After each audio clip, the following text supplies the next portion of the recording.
मुख्यमंत्री श्री भजनलाल शर्मा की अगुवाई में राजस्थान में विकास की तस्वीर अब एक नए रूप में सामने आ रही है, जहां प्राथमिकता केवल निर्माण कार्य नहीं बल्कि शिक्षा, संस्कार और युवाओं को आत्मनिर्भर बनाने पर भी पूरा फोकस है। इसी दिशा में जयपुर के आदर्श विद्या मंदिर राजा पार्क में आयोजित कार्यक्रम खास बन गया, जब मुख्यमंत्री ने मल्टीपर्पज ऑडिटोरियम का लोकार्पण किया। इस मंच पर जहां प्रतिभाओं का सम्मान हुआ, वहीं शिक्षा और संस्कार के मेले को भी मजबूती मिली।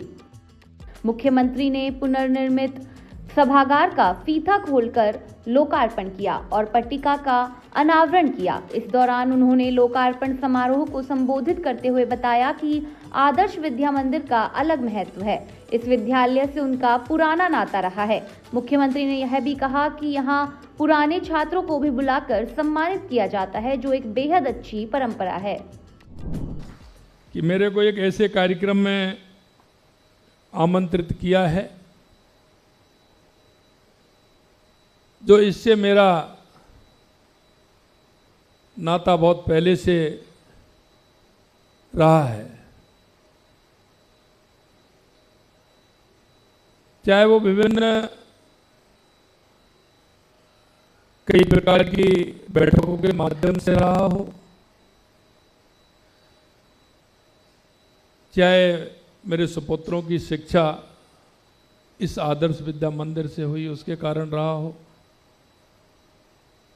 और मैं समझता हूं कि ये विद्यालय पूरे प्रदेश भर में इसकी जो पहचान है वो अलग ही है।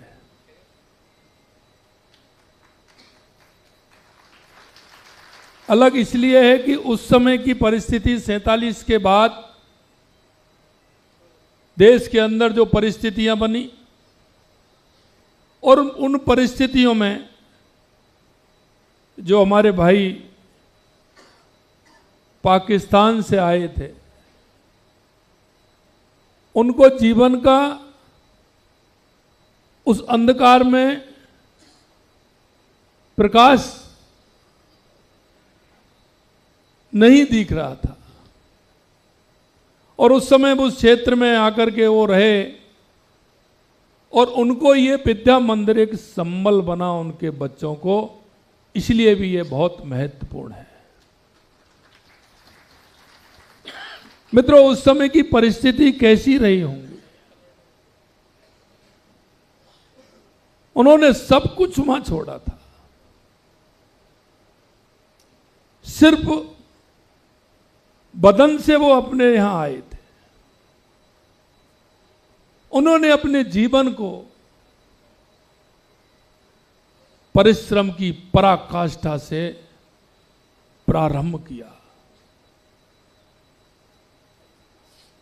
और उनके बच्चों के लिए उस समय ये विद्यालय उन्हीं के सहयोग से, जन के सहयोग से, राष्ट्रवादी विचार के लोगों के सहयोग से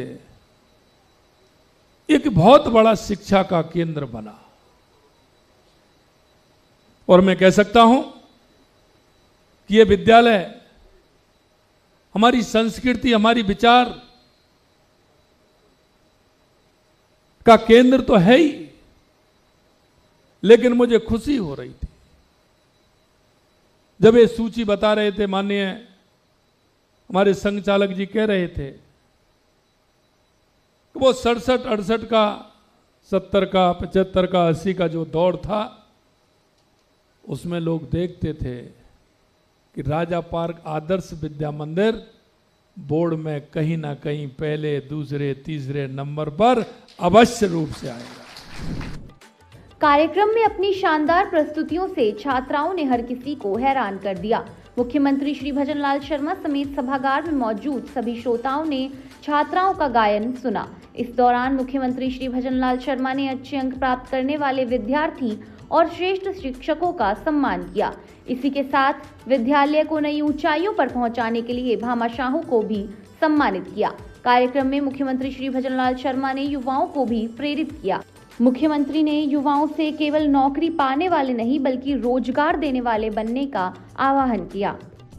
मैं हमेशा कहता हूं, किसी भी देश का सबसे बड़ा धन उसकी युवा पीढ़ी है, और ये हमारे केंद्र उस युवा पीढ़ी को दिशा देने वाले होते हैं। मित्रों, क्योंकि अगर हमारा युवा सही दिशा में काम करेगा तो उसकी शक्ति और सामर्थ्य काम आता है और वो आगे चल करके समाज के काम आता है। युवा केवल आंकड़ा नहीं होते, वे उस शक्ति का नाम है जो किसी राष्ट्र की दशा और दिशा बदल सकते हैं। निश्चित रूप से हम कह सकते हैं कि हमारे ये शिक्षा के केंद्र पूरी तरह से उस काम में लगे हुए हैं। भारत के पास आज दुनिया की सबसे बड़ी युवा आबादी है और ये हमारी सबसे बड़ी ताकत है। लेकिन ये ताकत तब काम आएगी जब युवा शिक्षित हो, संस्कारी हो और उसके भीतर देश के प्रति एक जिम्मेदारी की भावना हो। और यही काम ये विद्यालय कर रहा है, इन बच्चों को संवारने का, तराशने का और उन्हें पढ़ाने का। एक कुशल जो एक हमारा प्रजापति होता है, कुमार होता है, वो एक आकार देता है घड़े को, विभिन्न मूर्तियों को जो आकार देता है, ये आकार करने का काम हमारे शिक्षा के केंद्र कर रहे हैं। और मैं धन्यवाद देना चाहता हूँ हमारे सभी उन शिक्षक और शिक्षिकाओं को कि जो एक उस काम को वो समर्पित होकर के एक व्यक्तित्व को गढ़ने का काम कर रहे हैं। जब एक शिक्षित युवा समाज में आता है तो वो केवल अपना नहीं, पूरे देश का भविष्य को उज्जवल करता है, रोजगार भी देता है, नवाचार भी करता है, दूसरों की मदद करता है और परोपकार की नींव भी रखता है। इसलिए आज इस मंच से विद्यालय के समस्त शिक्षकों का हृदय से धन्यवाद करता हूं, उनका अभिनंदन करता हूं। इस मंच से मुख्यमंत्री ने पेपर लीक को लेकर भी पूर्ववर्ती सरकार पर निशाना साधा। उन्होंने कहा कि पिछली सरकार के समय पेपर लीक से युवाओं के सपने चूर चूर हो गए थे, लेकिन हमारी सरकार के कार्यालय में एक भी पेपर लीक नहीं हुआ है। हमने अब तक 1.25 लाख से अधिक युवाओं को नौकरियां दी हैं। हमारे युवाओं के लिए काम कर रहे हैं, इसलिए हम युवा नीति भी लेकर के आए हैं, रोजगार नीति भी लेकर के आए हैं।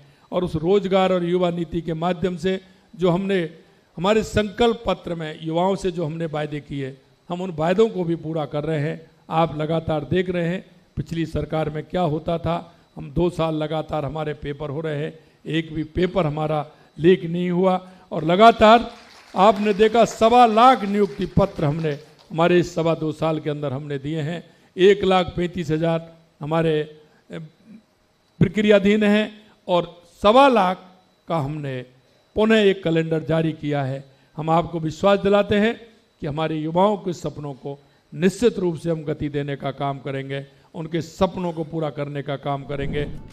प्रदेश के उप मुख्यमंत्री डॉक्टर प्रेमचंद बैरवा ने भी कार्यक्रम को संबोधित किया। उन्होंने कहा कि आदर्श विद्या मंदिर हमेशा से संस्कारयुक्त शिक्षा का केंद्र रहा है। डॉक्टर बैरवा ने बताया कि मल्टीपर्पज ऑडिटोरियम का उद्घाटन शिक्षा के क्षेत्र में एक नए युग के शुभारंभ का प्रतीक है। आज का ये अवसर केवल एक भवन के उद्घाटन का नहीं, बल्कि शिक्षा के क्षेत्र में एक नए युग के शुभारंभ का प्रतीक है।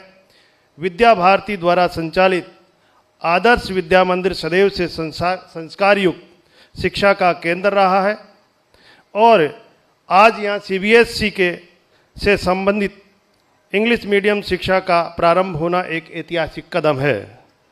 बंधुओं, भारत की प्राचीन कुलगुरु शिक्षा प्रणाली विश्व के लिए आदर्श मानी जाती है। वहीं शिक्षा का उद्देश्य केवल ज्ञान अर्जन नहीं, बल्कि चरित्र निर्माण और जीवन मूल्यों का विकास था। शिक्षा का माध्यम हमारी मातृभाषा होती है और लक्ष्य होता है व्यक्ति का समग्र विकास करे और उसे परिपूर्ण बनाना।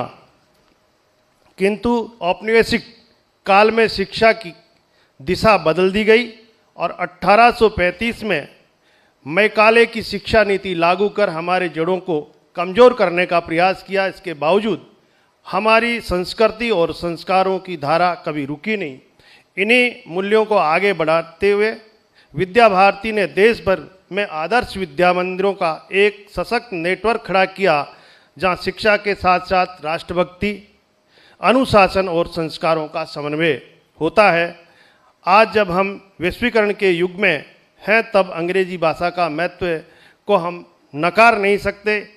तकनीकी शिक्षा और वैश्विक संवाद के क्षेत्र में अंग्रेजी का होना एक आवश्यक माध्यम बन चुका है। ऐसे में ये अत्यंत आवश्यक था कि हमारे बच्चों को आधुनिक शिक्षा के साथ साथ भारतीय संस्कार भी प्राप्त हो।